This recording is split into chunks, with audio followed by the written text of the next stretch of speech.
You really got to enjoy the process because the process is that's what it's all about. When you make it to 10 million subscribers, you're gonna look back at the process and be like, oh my god, like it was brutal, but I like made it. it'll all pay off. Yeah.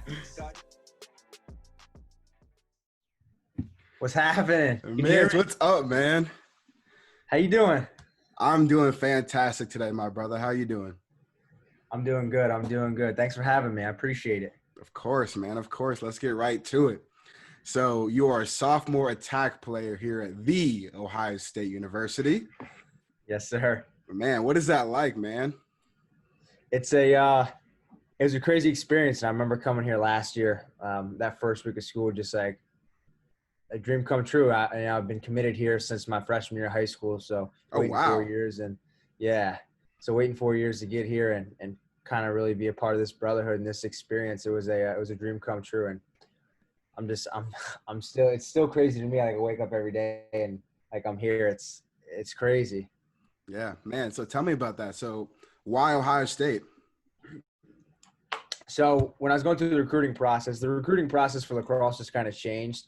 So when I was getting recruited, it was early recruiting. Like as soon as you graduate from 8th grade, like those summer ball tournaments that summer were big. Like every college coach was there going into freshman year. So when it really came down to it, I worked my butt off that summer going into freshman year, and I played for a good travel team, which thankfully got me looks at Division I college level. And after that summer, I kind of settled down with my parents and kind of looked through my options, and my top three were UVA, Hopkins, and Ohio State. Johns And Hopkins. Ooh, yes, the big yeah, boy. yeah. So it was cool, and I remember going on my first visit to Hopkins. I liked it a lot. Coach Petromalo is a great guy, but it just didn't really kind of fit me. I wanted that bigger school environment, that big school aspect, that school spirit. But Petro, the coach there at the time, was the man. So it was kind of hard to give him a no. But on to my last two options, Ohio State and UVA. And kind of deciding those were hard. My dad played actually lacrosse at UVA. So he kind of always pushed me there. He never really wanted me to go there, but he was like, I like UVA and all that. And at the time, Coach Stars, that was the coach at the time. Like, I knew he wasn't going to be there when I was there just because he was on his way out. He was older, still a legend. And just like growing up, going to football, basketball, and lacrosse games at UVA, I kind of wanted something different. And when Yeah. I first visited here, you fall in love. I mean, you probably know, just like you get here, I mean, the school spirit, everything, the oval, it's just like, it's one of those places like you really realize within the first couple of hours you're here, and it's just like everything's here. And it's just, I mean, from the school spirit to the school help to the lacrosse to the facilities, I mean, you can't go wrong with picking a school like Ohio State. Hey, you're exactly right, man. I'm from Ohio. I'm actually from Cincinnati, and I've been a Buckeyes Okay. fan my whole life, man. I So like that. yeah, I yes, like that sir. a lot. Had to, bro. Like I played 1 year of football at Louisville, and I got to play with guys Okay. like Lamar Jackson and Jair Yeah. Alexander. All these guys were tearing it up out there on Sundays. But like when it came down to it, in my heart, I knew I wasn't gonna go to the NFL for one. So Yeah. I was just like right off the bat, like I don't know if I can give my full rest of my 4 years to this stuff. So Yeah. that thought was going through my mind. But then I also thought like, man, if I'm getting out of the game, I need a place that's going to prepare me for after college.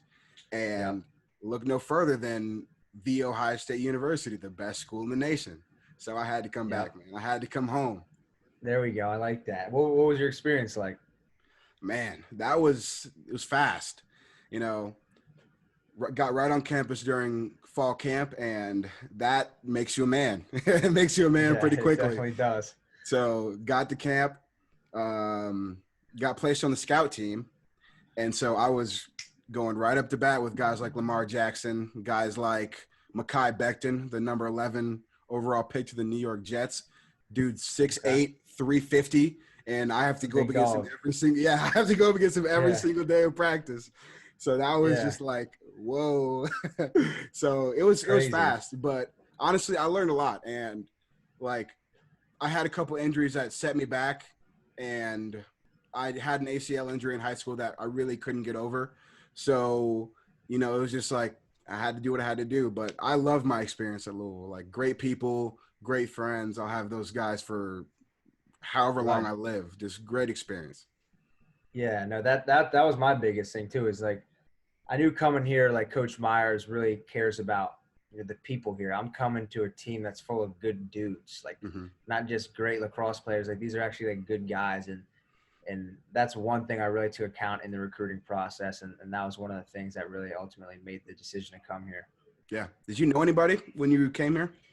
No, like both of my parents went to college in Virginia. Like no family, um, even in the state of Ohio, that went to college. So it was something out of my comfort zone, but that's what I wanted. Yeah. I didn't want to go to Maryland. I didn't want to go to a school in Virginia. I wanted to get someplace out of here that I could meet new people. Midwest people are super nice. Like I'm so glad I'm here out here, and like just trying something new. I always kind of preach like getting out of your comfort zone and trying different things, even though it's hard. Like it'll all work out in the end. So I'm guessing, have you played lax all your life? Yeah, so I grew up, always had the stick in my hand just because my dad played. So Okay. grew up playing lacrosse in the spring. Fun fact, he like never even let us play basketball or baseball. Like in the spring, it was just lacrosse. Wouldn't even let us pick up the baseball bat. So growing up, it was always football in the fall, basketball in the winter, and lax in the spring. Yeah. So how did you decide on lax? I mean, statistically, like that was the route like I could get a scholarship in. You Yeah. know, I mean, basketball and football, I think I was pretty good in my town, but like in the Division 1 level, like they're shot. And I just liked lacrosse the most. Like that was my favorite sport, and it wasn't because my dad pressured me to play. I think it was because he was a great lacrosse player and kind of showed me how to be my best. So, growing up with that definitely helped. But like, Yeah. So I would you don't say think. that he's your biggest inspiration? Oh yeah, without a doubt. Like I looked up to him as like God when I was growing up. Just like how he played Division 1 lacrosse. He's a 4-time All-American. Like, oh my gosh. Whoa. Yeah. So, So man. no, it's definitely a sport that like without him I wouldn't be here today. But then again, like my mom, like the other side, like I'm thankful for her that she encouraged me to play other sports like basketball and football, because if I grew up just playing lax, like I would not be here. I'd already be burned out and doing something else. Mitch, tell me about your high school experience a little bit. What's it like growing up in the DMV? It was a it was an unforgettable experience. So I grew up in Lansdowne, Virginia, Northern Virginia, about 45 minutes outside of DC. And uh, so my high school year, my freshman year, I started off at Stonebridge High School just because my brother went there. So he was a senior when I was a freshman. And then when he graduated and I started becoming a sophomore, I transferred back to my public school where all my friends are at, Riverside. So I went to Riverside for sophomore, junior, and senior year, and it was an incredible experience. Riverside was in its second year at the time, so like my class was the first full 4-year graduating class there, and it was cool, man. It kind of set that stone for the grades to come. But it was a cool experience, man. Being able to film in my school and film lacrosse and play on a good lacrosse team was something that not a lot of people get to do, and especially like playing on the same attack line with two of my other best friends. Like no one can say that. Like they can't say they played on the same line as two of their other best friends growing up. So that was a really cool experience for me. And I don't know, just Riverside as a school, I got to give so much check to, because they've kind of set the stones for me and what I've done in my career. So let's talk about your YouTube a little bit, man. And your page is dope, man. You got lacrosse Thank you. That videos. means a ton to me. Yeah, man, lacrosse videos. You even like bring it into the kids. I remember I was watching one of your videos. You said like the best lacrosse player in the world hits the ball against the wall like 30 Yeah. minutes a day. And just like Yep. that's such an inspiration to people, man. Like that's amazing, man. How did you get started with the YouTube? So it kind of started kind of funny. Growing up, I just always watched YouTube. Like I never watched TV. I'm never really big into sports. Like I don't sit down there on Sundays and watch the NFL. It just never really kind of interests me. So it'd always be like sitting on my phone or my laptop and just watch YouTube for hours. And my mom would always be like, like why are you watching all these YouTubers? Like you're wasting your life. Like you have you have a way more interesting life than these guys. You should make a channel. And I've kind of always had that thought in my head, like, oh, I should make a channel. Like I definitely have the personality, but I was honestly scared to hear what like people would think of me. And that was kind of my biggest thing, being held back. And then one day I was like, all right, dude, I'm just gonna start it. So then that Christmas in 2015, I got a MacBook. That was like the only present I wanted because I wanted to start a channel. And that's how you got to edit. And I already had a camera. And then it kind of took me a couple months to really think of my first idea, because I knew like that first video was big and I knew I wanted it to be funny, like to look back on. And then in March, like me and my buddy are sitting in class. Me and my buddy Buck, I'll never forget this. We're sitting in history class and we're both taking notes. And I look over to him. I'm like, yo, can I give you a haircut? And he's like, only if I can give you one. So the first video is like me giving him a haircut, messing him up. Like I give him a patchy haircut. It's so funny. It's one of my funniest videos on my channel. You can look it up. It's called Pehlke and Buck Barber. I destroy his haircut. Like in a clip during the end, I just take off his whole sideburn. It's hilarious. And then we obviously switched roles, and he actually gave me this haircut, and that's how the haircut stuck. So it all kind of started off that haircut video. That's dope, man. That's dope. Yeah. And how long has it taken you to accumulate fans and just grow your brand? Because I'm kind of going through that opening phase right now where I'm Jefe and I'm trying to like grow my stuff. Like, how long does it take for a content creator to grow his brand? I'm going to be honest, like it's a long process.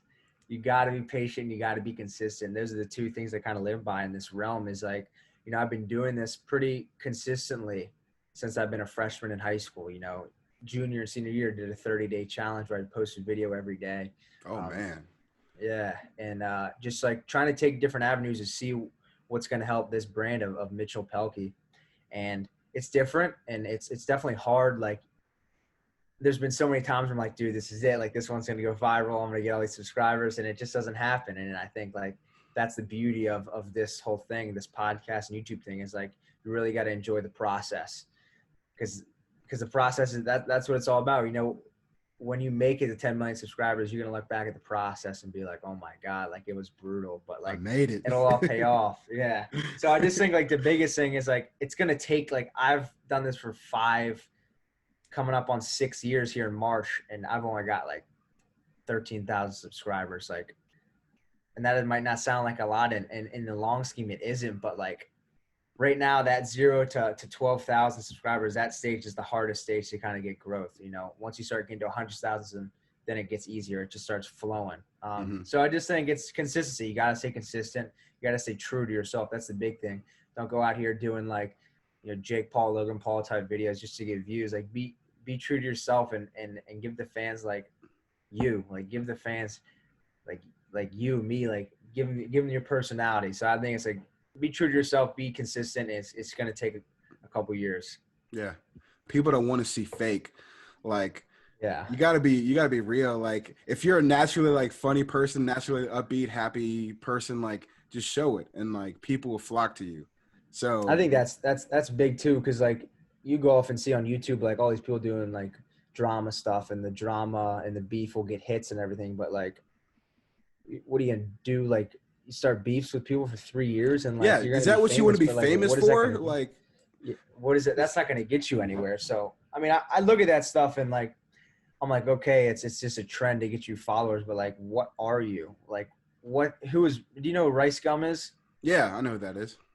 Yeah, like, who is that guy, like, besides making fun of people on like TikTok, you know? So it's like, I think you just got to explain your platform and just be honest with the fans.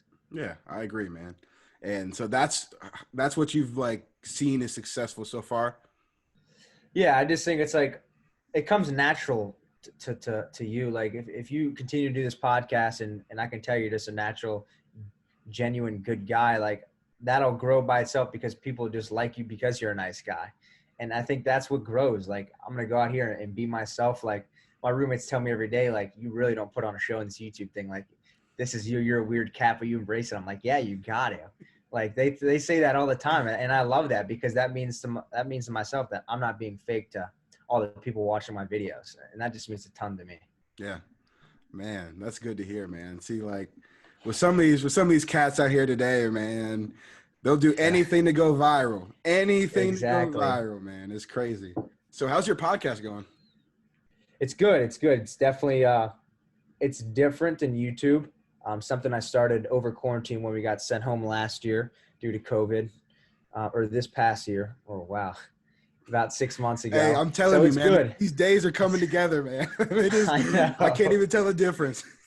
I know, but it's good. It's I think about it like this, like more weapons in your arsenal. You know, you could, you know, with a podcast and YouTube now, I'm bigger than just the guy that makes YouTube videos. I have a podcast, and I like it too because like just like you probably like you like having a good conversation with someone, and I Yes. do too. Like I can talk someone's ear off, and I know it can hurt me sometimes, but at the same time, it like I'm so natural with it. So I wouldn't say it's as hard as YouTube, but in different aspects it is. You got to be more live. Like you can't really edit as much. Like you know, like with YouTube, like I can take 1,000 clips and pick from the one I like. With this, you really can't, or the guest is going to be pissed off. So Yeah, it's you just definitely a gotta learning go curve, with it. but yeah, you do. But it's definitely a learning curve. But you know, something I just want to attack every day and grow and get better in the space. Yeah. Mitch, tell me, I can just kind of see from like just talking to you, but what's your mindset every day? Because you seem like a person who you seem like a driven person who just like if they see Yeah. something, they go out and attack it. I mean, shoot, you're an attack. You're I mean, relax, but go ahead, go Yeah. ahead. Yeah, I mean, it's kind of funny you say that. Like me growing up, my mom would always say, she would always tell me, not in a bad way, just in a laughing way. She'd be like, there is something not right with that kid. And she's talking to me. She's like, there is something not right with you. I've been saying it since the day you were born. And it's true. I don't know. Like I'm a strict dude when it comes to like my Monday through Friday grind. Like there's no hanging out. Like there's no really chilling out. Like I go to bed at 10, I wake up at 6 and I'm attacking like my school or practice or my YouTuber podcast. Like I'm going like, because that's honestly like what I want to do. And I seriously think like if I'm not attacking it, like for a good part of my day, like how am I going to achieve a goal that I really want to achieve and be financially stable and grow my family on and really at the end of the day, do something I love for the rest of my life. So I've always just kind of been like a driven guy. I really get that from my parents. And I think like the Italian thick skin from my mom, like really helps a lot. Cause like my boys bust on me, like, especially in this YouTube game, like you're going to get hate and hate from my roommates isn't real hate. They're just doing it to joke around. But like, sometimes like you got to have thick skin and be like, all Hey, right, like they don't sometimes it matter. Like, hurts. let's go. Hey, sometimes it hurts. Yeah. But like, you can't let it get to you though. I think like that's the biggest thing is, you know, obviously like Biggie said, more money, more problems, more followers, more problems, more this, more problems. So it's like, it's all going to come with it. You just got to kind of stay on that same mission of why you started in the first place. Yeah, man. I mean, shoot. At the end of the day, like if you got people hating on you, like taking time out of their day to like give you a Yeah. bad comment, like, dude, you're doing something well. That's kind of how I look at it too. It's funny you say that. It's like, I'm starting to get hate comments. Like I average probably like 2 or 3 a video. That makes me feel good because I know I'm doing something. Like you're not doing something big until you get haters. And I Mhm. truly believe that. Yeah. So, Mitch, I got to tell you, man. So, I was watching one of your videos yesterday and you talked about the social dilemma, man. Tell me about your feelings towards that video. I'm going to be honest. So my roommate, told me to watch it like after the first day it came out and I hopped on it and I wasn't a big fan. I'll be honest. I think just honestly, because it was my first time seeing a documentary with actors in it. Like I Mhm. thought that was weird to me, just like from filming YouTube videos, like that really doesn't happen. Um, so like after 30 minutes, I honestly just turned it off. But now like it's getting so much press and so many people are talking about it more. It's definitely something I want to go back and kind of like be like, all right, this is good. Like I want to go back and watch it. Um, but honestly, like I can say from the bottom of my heart, like I'm so like self-disciplined that like social media and stuff like it doesn't bother me. Like I have a timer on my phone like for 30 minutes for like Snapchat, Twitter, and Instagram, and like I'll hit those, but like I won't really touch it for the rest of the day. I think my average time on all those apps is like an hour. Like I'm pretty self-disciplined and like I know like when I'm spending too much time, like I'm gonna put it down. I'm not gonna touch it. I'm gonna get to work. Um, but I just think that's what it comes down to is self-discipline. If you want to get your stuff done, self-discipline. If you want to watch those apps, but you know, at the end of the day, like I don't know who made the social dilemma, but they did a sick job. Yeah. Have you watched it yet? Yeah, I watched it around the time it came out as well. But like Okay. just like you, man, like I watched 30 minutes of it. I'm like, okay, like they're making good points and like this is a well put together video, like this is good. But at the same time, like you're saying, I'm disciplined. Like I can put myself like outside of social media, and like I know what it's doing, but at the same time, like I can control myself to like, okay, this is enough, or I know where they're trying to lead me down, so I'm just gonna go this way. Like I Yeah. don't know, it just feels like it's a good video, but like it's not for me. Like I don't know if that makes sense. Yeah. Like, it's just yeah, I don't know if that's for me. I just think it attracts a lot of people because it's a big subject. You know, social media obviously being a big subject nowadays. But I think at the same time, a lot of people don't like it because it brings the truth out in them. Like they know they have a problem with social media, but they don't want to watch that because they don't want to take care of their problem with social media. And I think that's a lot of it too. But I think the notification part in the video was cool. Like the reason I have the timer is so I hit that timer and I know like, I've hit 30 minutes on this app, but also it doesn't keep sending me notifications. And that's big. Like I won't really go on the app until I see a notification I like or a follow. So that really kind of helps me and kind of a different way to look at it. Because if I just look at the app and it's got like the timer on it, and it says like you've already reached your time limit, then I'm gonna be like, oh, I'm not going on it. Like I've already got my time.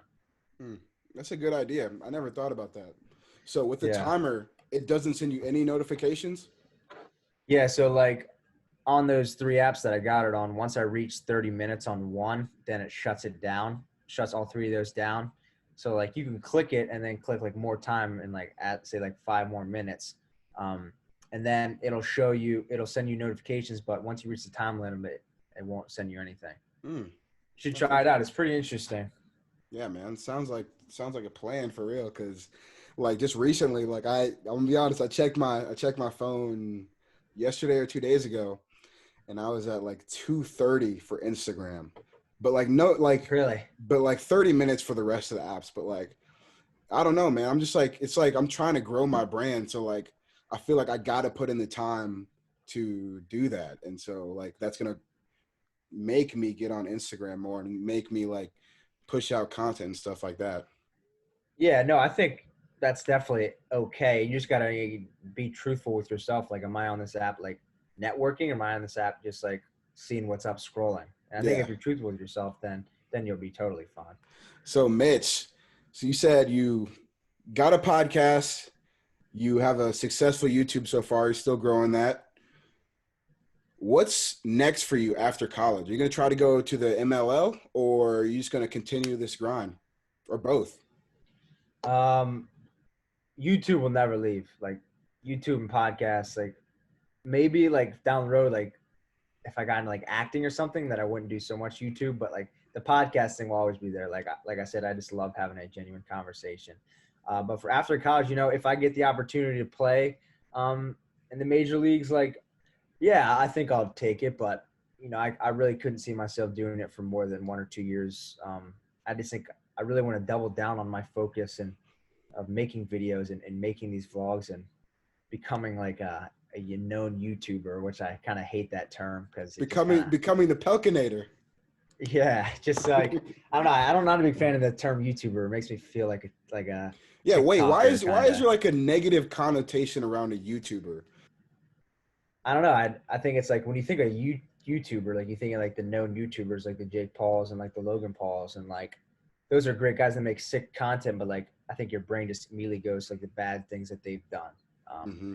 but like at the end of the day, like I want to become a YouTuber, even though like I don't like that saying or that term. But what are your thoughts on it? I think in a couple years, and I'm saying like at the most a couple years, like YouTube's gonna really take off to something like we've never seen it before. Cause, like Issa Rae came up on YouTube. She's a famous actor now. All Yeah. these people are getting their start on YouTube and they're really changing the perception. Like right now it's negative, but I think give it a couple years, YouTube's gonna be like, oh, you made it on YouTube, like good for you, man. Like Yeah. you're successful. Like there's not going to be any negative connotation surrounding it. It's so hard to make it nowadays. Like you tell a kid what he wants to be. You tell a little guy now what he wants to be when he grows up. He's not really going to say professional athlete. He's going to say YouTuber. And Hmm. it's like weird to say, but it's the truth. And that's the social media part. And I just think now more than ever is definitely way harder to make it on the platform, but I kind of like that challenge. Oh yeah. And Mitch, let me tell you, man, the real is gonna survive. The fake always goes Yep. to the bottom. Always. Yep. Yep. Now I really, someone said that to me the other day for the first time, and I've kind of always lived by that, but like, it's true. Like, the fake will weed it out and the real will survive. Yeah, man. So like that's why like I know I'm just starting out in this, but like I'm like if you see me, like I don't know when I'm gonna see you like on campus or whatever, but like I'm always Yeah. have a smile on my face, man. Like No, I like that. this I think that's cool podcast, too. like It's like, everything. it's like, I'm surprised that like people, like not everyone wants to be YouTuber podcast, or not everyone wants to build their brand. Some people just want to go have a regular job, and that's totally fine. But like, if you're in a space that you need to build your brand, that you want to become a podcaster, that want you to become a TikToker, I think you should get on every platform and go. Like, just attack it, because like Gary Vee always says it. He says, if you're big on Instagram and that dies tomorrow, like, who are you? So I think just kind of spreading the Mitchell Pehlke brand throughout all platforms has kind of been my goal recently. Yeah, man. Would you have any suggestions on how to do that? Like, would you start with one specific thing and kind of just plant yourself in there and then move to different things, or what would you suggest doing? Yeah, I kind of go off that. So I kind of started like my YouTube thing, and built that up. And then kind of now posting a lot of that YouTube content on my Instagram. And even though that's pretty big, but still trying to build that up with my YouTube. And I think, to be honest, it was easier to start my podcast because I already built that YouTube thing. So starting that podcast, and now just trying to get on TikTok and make videos there, as much as weird as it is. But like, you need to make videos on TikTok. Like, Yeah, like in the beginning, I was like, I'm not doing this. Like, this is so cringy. But then, like, when there's smoke, there's fire. Everyone's telling me to do it. Like, that's a sign from above, I think. yeah, man. Like, it's actually funny you say that because I downloaded TikTok like 2 weeks ago, and like ever since then, I'm like, yo, I'm about to do something on here, and like all my friends, my roommates are like, dude, like this is TikTok. Like, what are you doing? Yeah, I'm just like, I know. man, like you don't understand. Like, I don't even know how to like put it in words, but like there's such a big audience there. Like, you got to And it's tap hard in. sometimes. Like, they're not like busting on you because they don't like you, but it's like they think it's cringy. So they're like, then you think like, oh, it's cringy. Like, I shouldn't be Right, doing this. But right. at the same time, it's like, you should be like, you want to build your brand. So it's definitely hard. And like for you, like, if you're just doing the podcasting right now, like, I truly think like taking like 5 great sound bites from each of your podcasts and just putting those out through all platforms. Like, when I do a podcast, I put that video on my YouTube channel. Then I put the podcast, the audio on every podcast app. And then I put different sound bites on Twitter, Instagram, Snapchat, LinkedIn, and I'm gonna start on TikTok. And I think that's huge. It's like, it can't hurt. That's my thing. It's like, it can't hurt seeing another soundbite from that interview. And at the end of the day, it might catch someone's eyes, Yeah. and that's the goal. Yeah, recently I've been just thinking like, man, it's time to like expand the Hefe team because like I want to start just branching out, but like there's only so much that I can do. Like, and I'm still like a senior in college, like still got classes, still got trying to get jobs secured for after college, and like still Yeah, growing my brand at the same time. It's just like I don't know if it's Hefe can just go around everybody. exactly, and it's hard. And I think that's like one thing I really take pride in myself is like, I'm without a doubt, like, I don't know, but I really do feel and know that I'm the only kid in Division I sports that's putting out this much content at a high Division I level school all by myself. Like, there's no one helping me do this. Like, from when I started to now, like, no one has helped me make a piece of content. And I take true appreciation in that, because, that really makes me feel good. Like, I can do this on my own. And when I get to a point like after college and I start gaining a lot more, then yeah, I might need someone to kind of help me out. But, right now, like, I can truly say like anything you see with the name Mitchell Pehlke on it is coming from Mitchell Pehlke. So I think Man, that's pretty cool to say. yeah, that's really cool to say, man. Shoot. Like I've seen some of your content, man. That's pretty dope, man. How long did it take you to edit videos? It takes a while. Like, for the podcast, it's easy because you're just cutting them up. You don't need any special effects. But, for like a 7-minute video, whether it's a vlog or like kind of a sit down talk in front of the camera, like, takes me a good chunk of time. Like I film a script before, so I know what to say in the video. Then I film for probably like 30 minutes, and then I sit on my laptop and edit like 4 or 5 hours, like Oh my God. sometimes longer. It just depends on each video. So it's time consuming, but at the same time, like I said, I love it. Like this is like like what we're doing now, and like when I hop off here and go back to editing, like it makes me happy. So it's not work, and you might think like, oh my God, he's spending 5 hours doing this, but like I like to do it. Like these guys will sit on the couch and watch NFL for 5 hours. Like I'm here editing. It's the same thing. We're both getting the same enjoyment out of it. Mm-hmm. And man, when I tell you, once that finished product is done, woo! I know. And I it looks know. good. It feels so good. Oh Yeah. my God. That's like I honestly one know. of the best feelings. Like, I spend like my whole Mondays and Sundays, like those are my really busy days because I like to make my edit. Like I like to release my episodes on Tuesdays. So like Okay. Sundays and Mondays, those are my grind days. And like, I put in the time, I do these videos, I clip them up, like just doom. But then once Tuesday hits and I can just release it, and like everybody just like, Jeff, good job, like like Yeah. so affirming to me, like it just makes it all I know. work. It feels good. And I think that's like the cool part too, is like there's people in your corner now that are saying good job because I like what you're doing. And then there's people down the road that are going to be like, oh my God, like Jeff, he's a good guy, man. Like I hope he succeeds. And it's just kind of cool, like which people follow you through the journey, and Yeah. you never really know what will happen. But one thing for sure though, family is everything. Yeah. Oh Family my is God. everything. That's something I really preach a lot to my audience and to my friends, is like, I don't know if it's like the Italian culture of just being like family, but like I truly like, that's like my only goal in life, is to have a big family and take care of them and do something I love and make the money for them. But that's what you got to come back to, because when people leave and friends leave, like your family will always be there for you, and that's something I preach because I truly mean that. That's facts. That's facts, man. Yeah. So tell me about your Italian family, man. Can anybody in your family cook? My mom's the best cook in the world. Oh my Without a God. doubt. Best cook in the world. What's her meal? Her go-to meal is homemade spaghetti with meatballs, little sausage and peppers, garlic bread. It's good. We have it like every Sunday. Sunday dinners for the Italians are huge. Get me, my mom, my brother, my cousins, all over at the house. And like the one before we left, I was in an apron rolling out the dough, making the pasta with my wife beater on. Oh my goodness. We had Goodfellas on the TV. The cousins were all watching. Oh yes. We were having wine, and it was a good time. It was like one of those things, like I was like, God, I don't really want to go back to school because I'm going to miss this. But at the same time, it's like, you got to flip that page. Right. It's like, you got to get back to the grind.